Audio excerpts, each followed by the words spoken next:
Et bonjour. Et bonjour. Nouvelle semaine. Nouvelle vidéo. Nouvelle ambiance. Une ambiance un peu particulière parce que c'est pas une vidéo où on est en bivouac. C'est la belle vidéo blabla.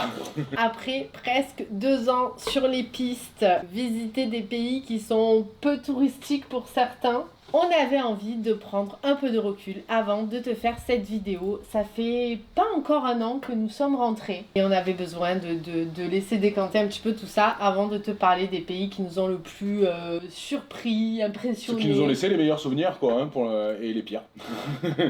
Voilà. C'est assez bien résumé.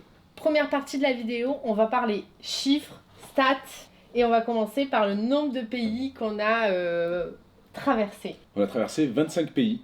Sur 70 000 km. On est parti de la France, on a traversé l'Europe, on est allé jusqu'en Mongolie, puis après on est redescendu sur l'Asie centrale, on a traversé l'Afghanistan, l'Iran, on est allé jusque sur la péninsule arabique pour aller rejoindre Oman avant de revenir en Europe, en presque 2 ans. Si on devait te rajouter quelques chiffres sur le pays le moins cher qu'on ait fait, ça serait... L'Iran. Ça nous a coûté 1 300 € à peu près pour 2 mois sur place, tout compris, avec les hôtels, les restaurants, les visas, alors, la totale. Pas forcément fait beaucoup d'hôtels, mais c'est vrai qu'en Iran, on en a fait un petit peu plus que dans d'autres pays parce que le conflit faisait qu'on n'avait pas du tout de réseau, parce qu'on a traversé des villes où c'était beaucoup plus facile d'être dans un hôtel et qu'en plus ça coûtait pas grand-chose. Une nuit à l'hôtel en Iran, grosso modo, et pour 10 € pour 4, quoi. Et un resto, on est arrivé assez rapidement à 5 € pour 4, quoi. Et à contrario, le pays le plus cher de tout notre voyage, à cause des visas, c'est la Russie. La Russie, c'est vrai qu'on n'y est pas resté beaucoup, on n'a pas beaucoup visité, mais pourtant, on a eu un visa, 3 visas. 3 visas de transit qui nous ont coûté 1 600 € à peu près en tout. À peu près. Voilà, ça fait le pays le plus cher du voyage. Tant qu'on est dans les stats, le pays le plus grand, le plus petit. Le plus grand, je pense que c'est la Mongolie. Ou le Kazakhstan. C'est vrai que la Mongolie, on y a passé 2 mois en étant hyper speed et puis en faisant des longues distances à peu près tout le temps. Voilà, enfin des longues distances en temps, parce qu'en kilomètres c'est grand, mais il n'y a pas du tout de route. Il n'y a pas du tout de route, donc c'est que de la piste complètement fracassée et compagnie. Donc on a fait autour de 6000 km, dans les 6000 km, on a dû faire 5500 km de piste pure et dure, quoi. A contrario, le pays le plus court, le plus petit, c'était peut-être le Koweït. Peut-être le Koweït. C'est vrai que le Koweït, tu peux le traverser assez facilement, assez rapidement. Donc oui, c'est le plus petit. Traverse en 2-3 heures. Ça doit se battre avec le Monténégro, qui peut se traverser en 2-3 heures, mais qu'on a traversé par les pistes. Au Koweït, il n'y a pas trop de pistes. Il n'y a pas trop de pistes. C'est donc, une grosse ville, quoi. Souvent, les voyageurs tracent et ne s'arrêtent pas forcément longtemps au Koweït. On continue dans les stats. On continue dans les stats. Pays le plus chaud. Le plus chaud, je pense que c'est l'Arabie Saoudite. Ouais, clairement. Même si on a eu du 5 degrés à un moment et qu'on s'est un peu pelé à un moment donné, on est quand même monté à 42, 43 degrés. Donc clairement, l'Arabie Saoudite, c'est là où on a eu le plus chaud. C'est vrai que quand on était à Jeddah, il faisait excessivement chaud. C'est vrai qu'on a quand même eu en pleine nuit un bon 38-39 degrés, où on mettait le tuyau d'eau en brumisateur dans la tente pour s'arroser toute la nuit. Parce qu'on avait beaucoup trop chaud. Sur les îles Farasan aussi, je me rappelle de nuit où on a eu très très chaud. Quand on était chez le mécano, ils nous avaient mis leur ventilateur d'avion là, pour nous faire de l'air dans la nuit. L'Arabie Saoudite, c'était carrément le plus chaud. Et le plus froid, je vais te laisser dans tes souvenirs de... Le plus froid, je dirais la Turquie. La Turquie, les Cappadoces, Nemrut Dagui... La Grèce, il avait neigé là-bas. La Grèce aussi, il avait neigé. On a fait un igloo quand même en Turquie. En Turquie, il fait froid. Alors si tu restes près de la côte, il fait pas forcément froid, mais si tu... La Turquie, c'est très montagneux finalement. T'es tout le temps entre 1000 et 2000 mètres d'altitude. Quand c'est plein hiver, ça caille. Ça caille, tout simplement, ça caille. On continue dans les stats. On continue. Le point le plus au nord, la Sibérie en Russie, c'est le point où on était le plus au nord de notre voyage. Le point le plus loin, c'était Dalangzadad en Mongolie. Ouais, dans le désert de Gobi. On était à plus de 7000 km, je crois. De mémoire, on était à plus de 7000 km de la maison. Ça commence à faire une trotte. Le point le plus bas. Le plus bas en altitude ou le plus au sud? Les deux. Le plus bas, je pense, c'est le désert de Lutte. Non, c'est la mer Morte. Ah, mais la mer Morte, la mer Morte, sûr, clairement, c'est le plus bas possible sur Terre. C'était à moins 320 en dessous de la mer. Quand même, on était quand même vachement bas. Le point le plus haut, du coup. Tu te rappelles, Mathis? Tadjikistan, à clairement. 4657 mètres. 4657 mètres d'altitude, le col Akbarital. Le point le plus au sud, c'est sur les îles Farasan en Arabie Saoudite. Voilà, on pensait que c'était à Oman, à Salalah, mais finalement les îles Farasan, C'est plus bas. c'est un peu plus bas et c'est incroyable comme île. Bon, maintenant qu'on a fait les stats et les chiffres qu'on peut pas remettre en cause, maintenant on va parler des ressentis qui sont pas forcément les mêmes, que ce soit pour toi, ou pour moi, ou pour les enfants. C'est-à-dire les pays les plus beaux, les pays qui nous ont le plus déçus, les pays où on s'est senti le plus ou moins en sécurité. Enfin, tout ça. On commence par quoi? On commence par Le meilleur pays. le plus beau pays. Oui, parce que c'est compliqué. C'est compliqué. La question change tout. Le meilleur pays, le plus beau pays, le pays qui nous a le plus plu, le pays dans lequel on voudrait revenir. C'est quoi la question? C'est la question qu'on nous pose le plus. Et c'est compliqué. Des fois, la réponse change. Donc là, on va te donner une réponse maintenant, celle qui nous vient maintenant. Mais peut-être que dans un mois, ça change. Et des fois, ça revient. Et puis des fois, ça repart. Quel est le pays qu'on a préféré? Vas-y, commence. Si tu as discuté avec moi, tu sais que le pays, mon pays préféré, c'est le Kazakhstan. Parce que les paysages parlent d'eux-mêmes, parce que c'est atypique, parce qu'il y a très peu de touristes, parce que les gens sont adorables. Moi, dans ce voyage, je cherchais les paysages de fou. Alors, on en a vu beaucoup. Mais il y a un pays qui en réunit beaucoup et où c'est du 100% paysage à fond. Et pour moi, c'est la Mongolie. Clairement, je rêvais d'aller en Mongolie. Je mettais La barre beaucoup haute. d'attentes, la barre haute sur la Mongolie, avec beaucoup d'attentes. Et j'avais très peur que ça soit en dessous de mes attentes, la Mongolie. Et ça a clairement surpassé mes attentes, la Mongolie. C'est un pays... Incroyable. incroyable, extraordinaire. On est resté 2 mois sur place. On n'a pas eu le temps de voir ne serait-ce que 10% de ce qu'il y a à voir en Mongolie. C'est un pays immense qui est rempli de beauté naturelle de partout. C'est un peuple incroyable. Pour moi, la Mongolie. Mais après, il pourrait y avoir l'Arabie Saoudite, qui est un peu dans ce même registre. Paysage incroyable. Il pourrait avoir l'Iran aussi. Donc, il y a plein de pays Il peut y avoir le Tadjikistan. Le Tadjikistan. Il y a beaucoup de pays Il y a qui beaucoup peuvent être de pays, incroyables. mais Là, là, on te donne un comme ça. un. C'est comme choisir un fromage, là. Hein. Mathis, ton pays préféré? Moi, c'est l'Arabie Saoudite parce qu'il y avait plein de poissons aux îles Farasan. On a vu des raies. Le snorkeling, quoi. Ouais, voilà. Les requins, les raies et tout. Ouais. Ah ouais, c'était incroyable. Hein.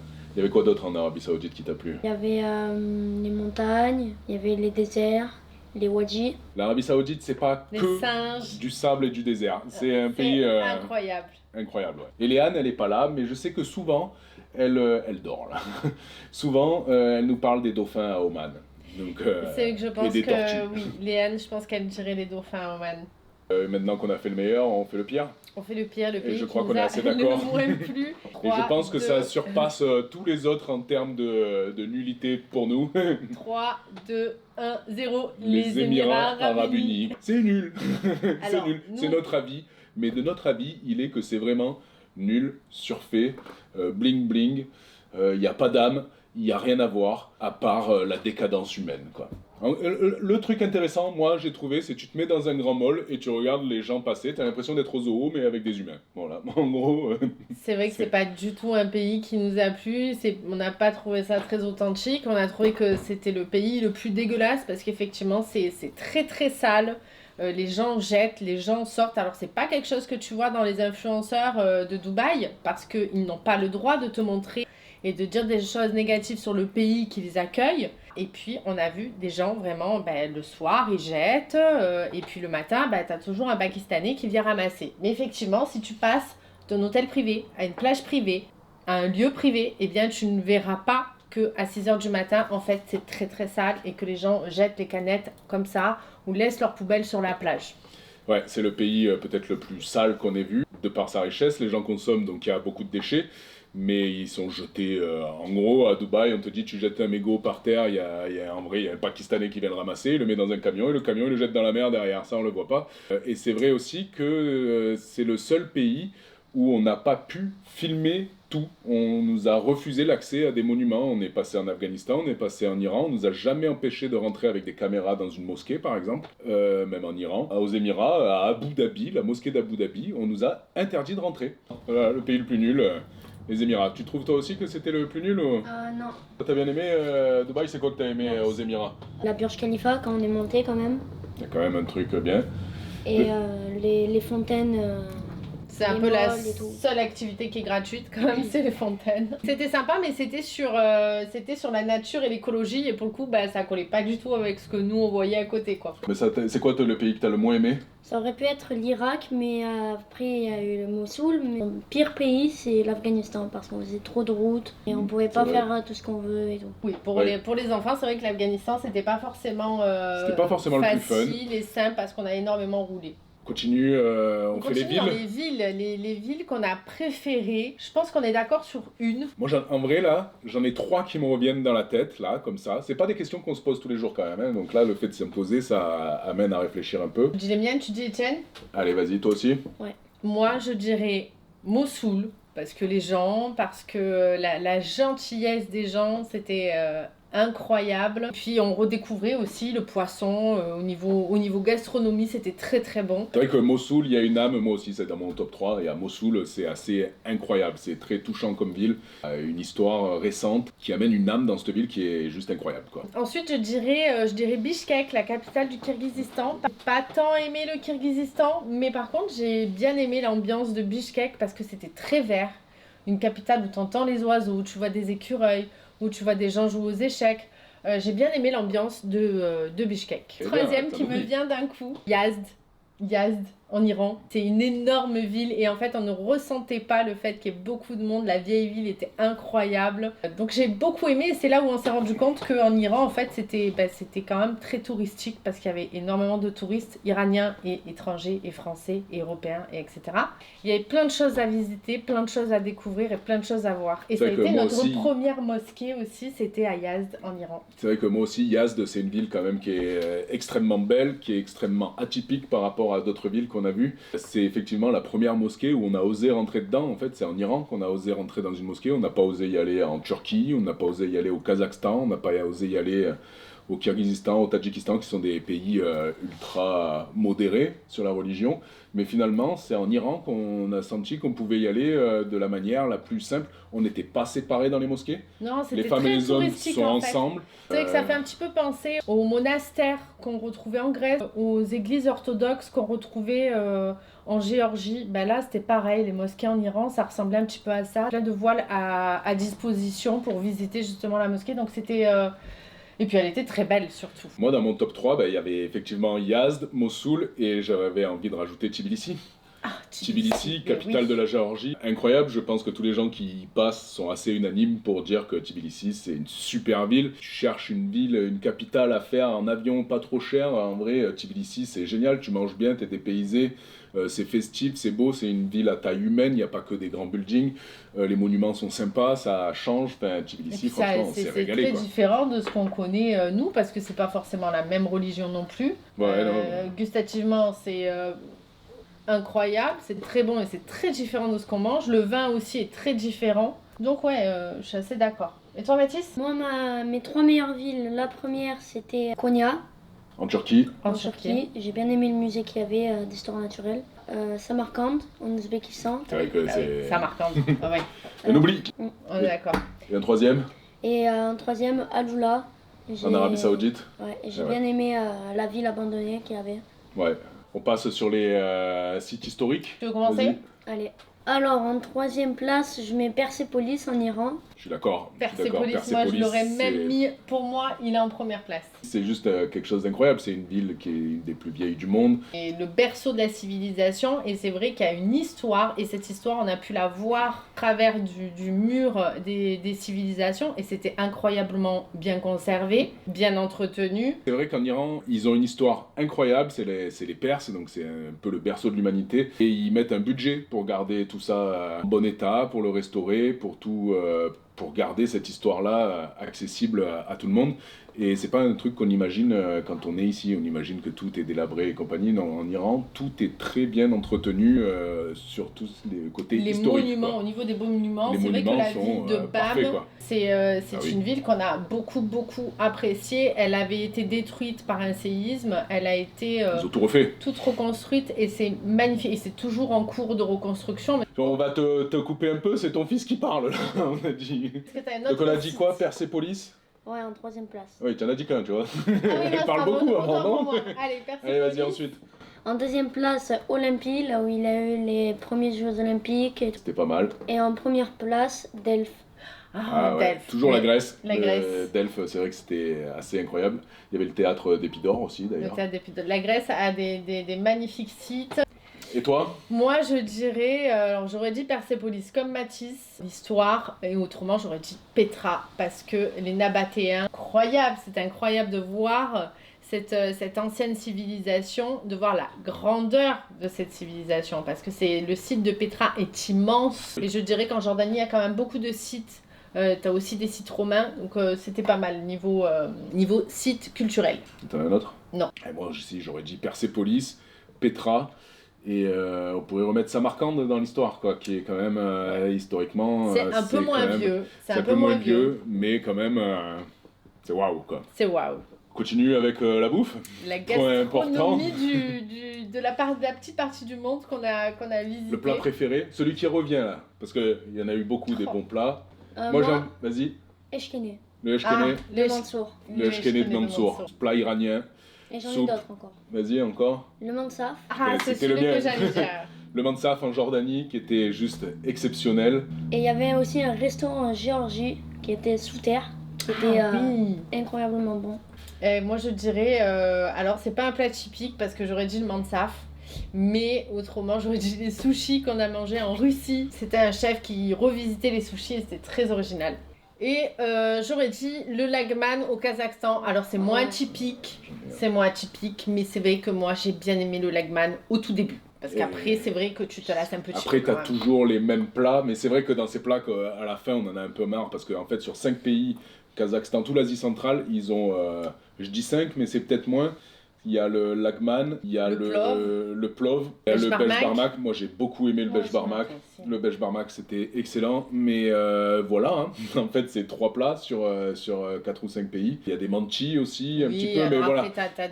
Mais c'est quand même pas très très varié. Au début, le lagman, le belge barmak, je me suis régalé, moi. On a fait les pays, c'est une autre manière d'aborder la question. Comme on disait, on va faire les 3 plus beaux paysages.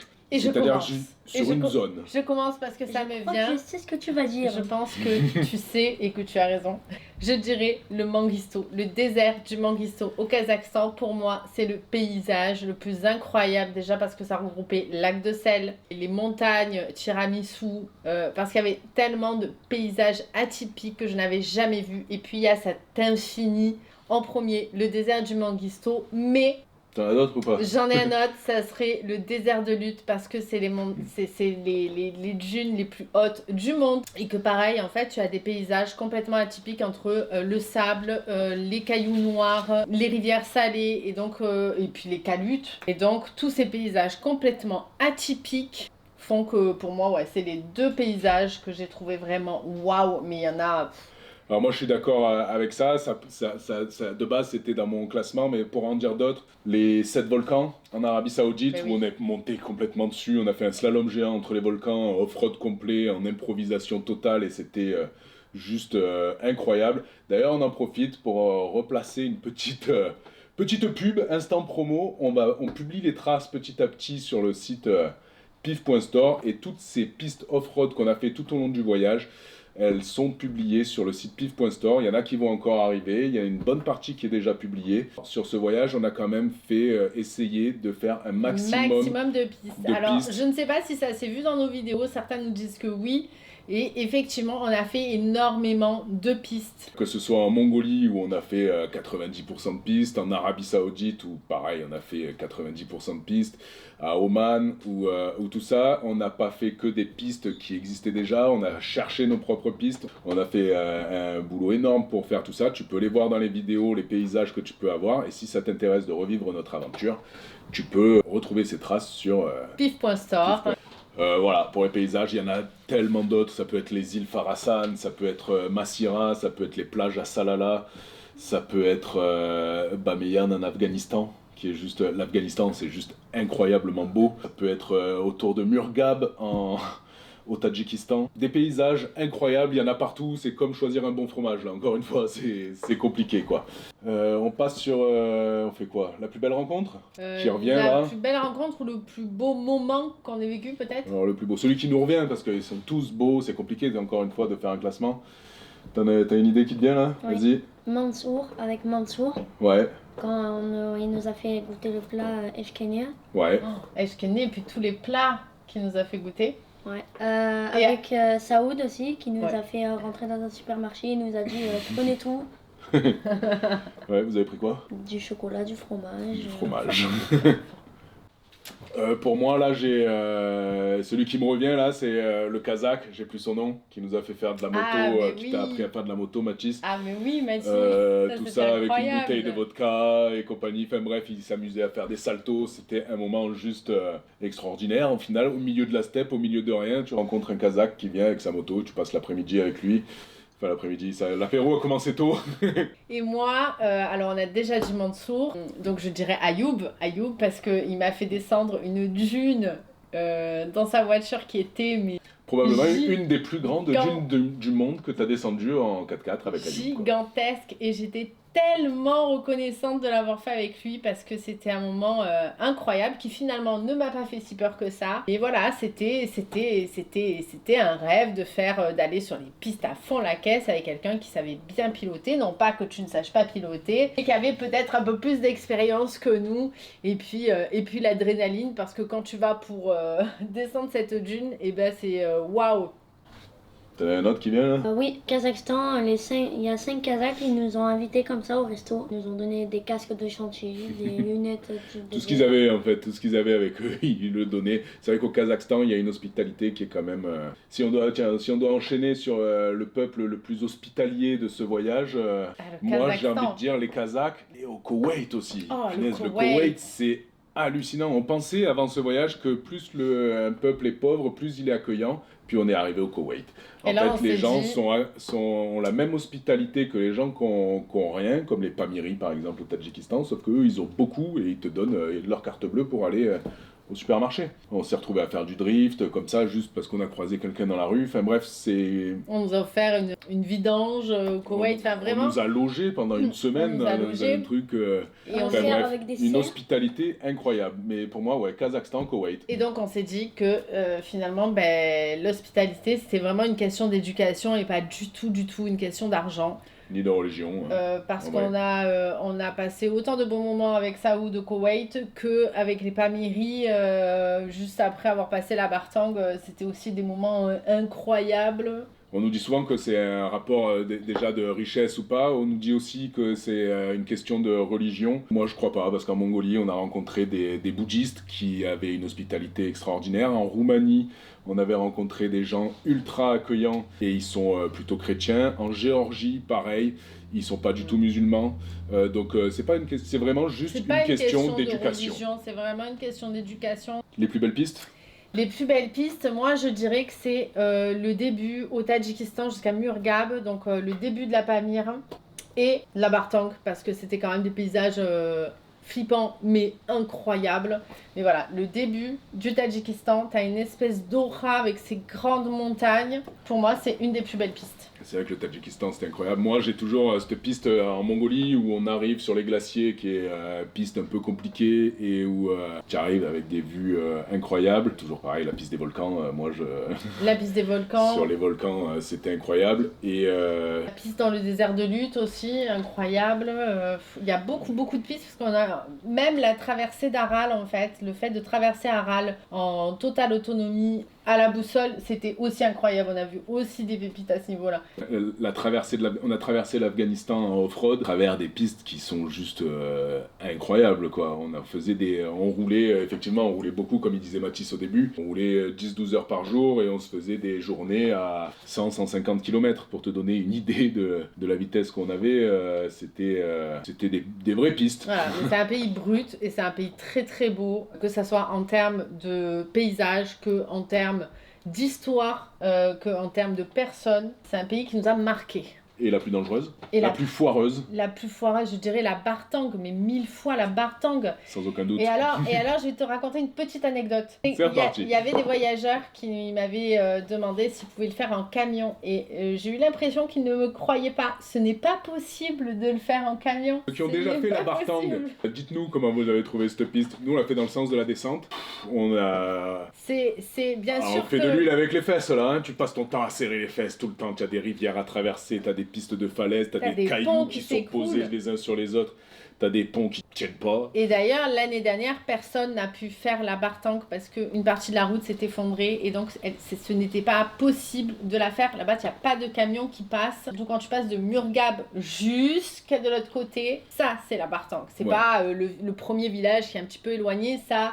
Oui, c'est la bartang, mais t'es pas encore sur la piste foireuse. Vraiment. Et ça, c'est le genre de piste, tu roules 10 heures par jour, tu rentres dedans, t'as qu'une envie, c'est d'en sortir, tu fais pas du tourisme, tu restes pas au milieu comme ça à prendre ton temps. Enfin, nous, c'était notre manière d'aborder la chose parce que si t'as un problème, eh ben, ça devient dangereux, tu es complètement isolé. Et nous, on a mis 3 jours ou 4 jours à faire toute la bartang en roulant une dizaine d'heures par jour. Voilà, ça donne un peu l'idée du défi. C'est réputée une des pistes les plus isolées du monde. Et je pense que ça, c'est vraiment ça.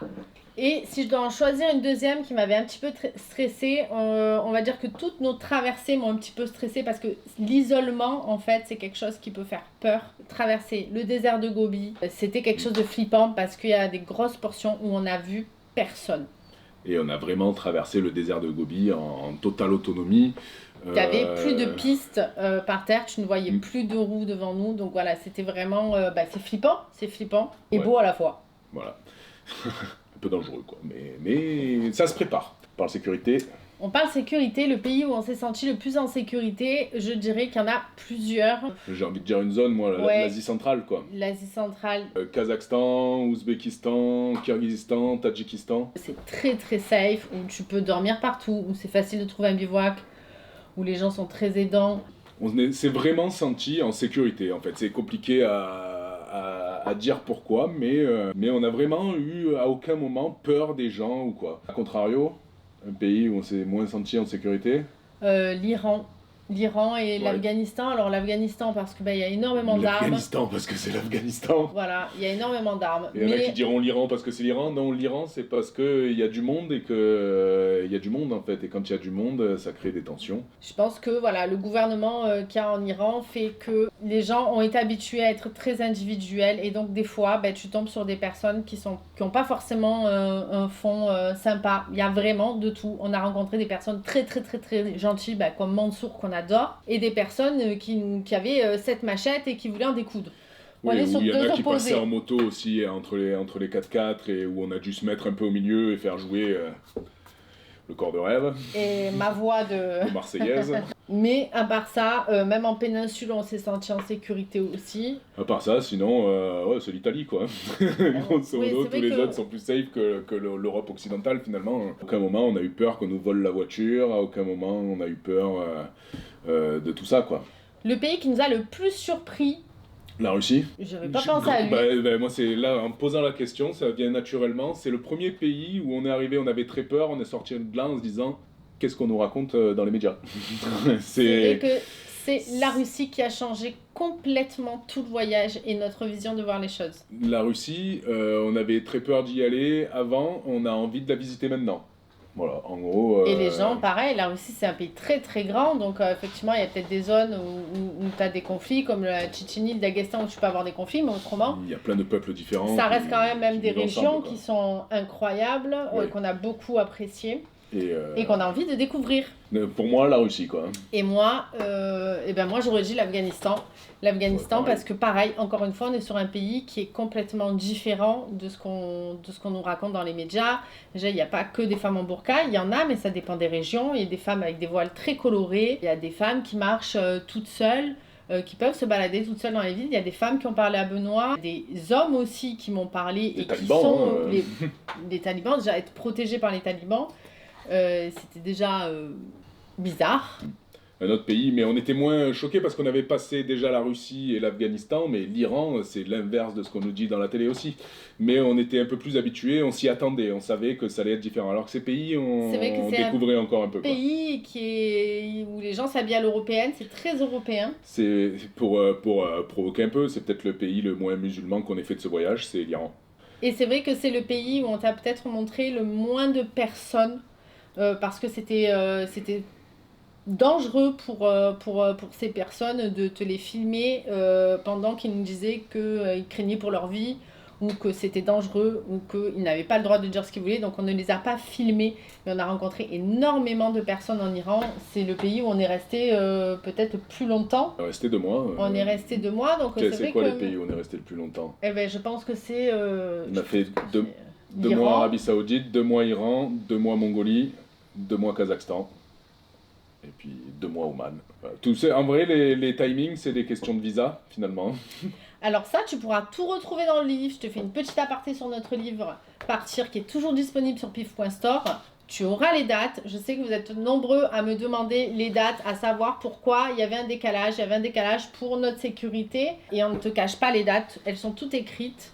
Parce que l'Asie centrale, la péninsule, c'est une question de météo et de visa. Et l'Asie centrale, c'est quand même très condensé, c'est très short. Et il faut passer à une certaine date, enfin un certain mois, et il faut sortir à un certain mois. Autrement, après, il fait trop froid, trop chaud. L'Asie centrale, il fait moins 50 en hiver. L'Arabie Saoudite, il fait 50 en été. Donc, il faut être au bon endroit au bon moment, quoi, tout simplement.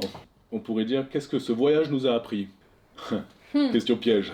Pas préparé. Alors, c'est la question piège, pas préparée. Moi, j'ai envie de dire que l'être humain est gentil. Finalement, l'être humain, de base, est gentil. Voilà, c'est con, mais on a été bien accueillis dans tous les pays, que ce soit en Afghanistan, en Mongolie, en Grèce, en Turquie. Les gens sont... l'être humain est gentil de base. Après, quand il y a un chef qui se met au-dessus et qui chauffe tout le monde, c'est un peu différent, mais... C'est vrai que ça nous a appris à vraiment faire une réelle différence entre les gouvernements, ce que disent les médias, et les peuples. Ouais, c'est 3 choses différentes. Hein. Et on est allé à la rencontre des peuples, et les peuples, c'est vrai qu'ils étaient vraiment tous très très gentils. Tout le monde a des idées reçues, même nous on en avait avant de partir, et maintenant je pense qu'on en a un petit peu moins. On aurait tendance pour le prochain voyage à se renseigner auprès des voyageurs, pour avoir des infos en direct et avoir moins d'idées reçues. Oui. S'il y a autre chose qui m'a beaucoup marqué, c'est que quand on rentre dans un pays, on imagine beaucoup de choses et c'est jamais comme on l'a imaginé. Clairement, on pensait arriver en Russie, on avait très peur, finalement c'était génial. On est arrivé en Jordanie, on pensait que ça allait être trop plein de touristes partout, finalement, et c'était pas tant que ça. Bon, on était à des périodes un peu foireuses. Mais la Mongolie, on mettait une attente de fou, ça a clairement surpassé, mais je pensais même pas que c'était possible de surpasser ça. C'est jamais comme on imagine. C'est vrai qu'il a fallu surpasser un peu ce que tu imagines, les peurs quand tu vas en Afghanistan, te dire oh là là, tu vas en Afghanistan, mais en fait c'est un cheminement tout au long du voyage. Donc voilà, il y a des pays qui font peur et qui finalement on regrette pas du tout d'avoir fait. Et ensuite, je dirais ce que ça nous a appris peut-être plus sur nous, parce que le fait de rencontrer autant de personnes avec qui on s'est lié d'amitié, comme Mansour, ou comme Abdullah, ou comme Saoud, ou comme d'autres, et c'est que du coup quand tu rentres, tu changes, tu vois plus les amitiés de la même façon, tu vois plus la vie non plus de la même façon, parce que tu as eu le temps de réfléchir à plein de choses pendant ton voyage, donc tu te recentres un peu plus sur toi. Ça veut dire que tu t'écoutes un peu plus, c'est-à-dire qu'on est peut-être plus ouvert, parce qu'on adore toujours autant faire des nouvelles rencontres, que ça soit au bout du monde ou que ça soit ici. C'est vrai qu'on est plus à l'écoute des expériences des gens, et sans avoir d'a priori sur ce que font les gens, sans avoir un avis de se dire c'est bien ou c'est pas bien. On se dit s'il l'a fait, c'est que c'est son envie. Voilà. On est bon ? On est bon. Je crois qu'on a fait une bonne vidéo bilan. Je vois pas ce qu'on peut dire de plus. On oublie certainement des choses. Si tu as des questions sur le sujet, n'hésite pas à nous les poser en commentaire. Si tu veux voir toutes nos photos, tous nos récits d'aventure, tu as tout ça dans le livre. N'hésitez pas à nous faire vos retours, ceux qui ont reçu le livre. On en est très fiers et très contents. C'est ce qu'on voulait faire, clairement. Je sais que ça a mis un peu de temps à être livré. Maintenant, il est là, il est dispo. Et il est on en est très fiers. livraison rapide jusqu'à ce qu'on reparte en road trip. Et je pense que la vraie question, c'est où on va partir pour le prochain gros voyage. Mais là, on va te laisser un peu de suspense à toi et à nous-mêmes. Voilà. Parce qu'on ne sait pas. On n'en sait rien. Mais je pense qu'on peut finir sur ça. Il y aura un prochain voyage, ne t'inquiète pas. Mais voilà, il faut de la préparation. On prépare Talula, on change 2-3 trucs. Il faut aussi économiser. Il faut aussi préparer plein de papiers administratifs aussi. L'école. Donc on repartira très bientôt. Mais Sur un gros voyage, c'est sur un sûr. gros voyage. En tout cas, cet été, on va partir en road trip et on te partagera tout ça. On sait pas encore où. On On a des idées, mais c'est pas sûr à 200%. On va pas arrêter de voyager parce qu'on est rentré. Bien au contraire, ça nous a donné envie de repartir. Très content d'être en France parce que du coup, on vous a rencontré au POF. On va aussi vous rencontrer à Valloire. On sera présent sur le stand Go Overland. Très content d'être avec la team. N'hésitez pas à venir nombreux, nous rencontrer. On vient pour ça, pour pouvoir discuter, échanger. Et on pourra dédicacer des livres. Si Voilà. vous l'avez reçu, n'hésitez pas à l'amener. Si vous l'avez pas, on en aura sur place aussi. On sera présent à Valloire. Voilà. Et on est trop content. Ouais. On sait que ça va être très intense parce que déjà le POF c'était très intense avec les rencontres. C'était trop bien. Et on sait que Valloire c'est beaucoup plus long, donc c'est beaucoup plus sportif on va dire. Mais on te réserve des surprises. Donc si tu es dans le coin, n'hésite pas à venir à Valloire. On sera là. Il y aura... Je ne te dis rien. Et si tu De connais la pas surprise. Valloire, en vrai, ça vaut le coup de venir. C'est vraiment un salon, le top du top, quoi. Et sur ce, on te dit à la semaine prochaine pour Peut-être. une nouvelle petite aventure dans un nouveau pays ou dans un aménagement différent de Talula. On ne sait pas encore. Je dois dire que maintenant, on passe en direct depuis qu'on est rentré en France. Cette vidéo est tournée il y a 2 jours. Voilà. Allez, bye. À la semaine prochaine.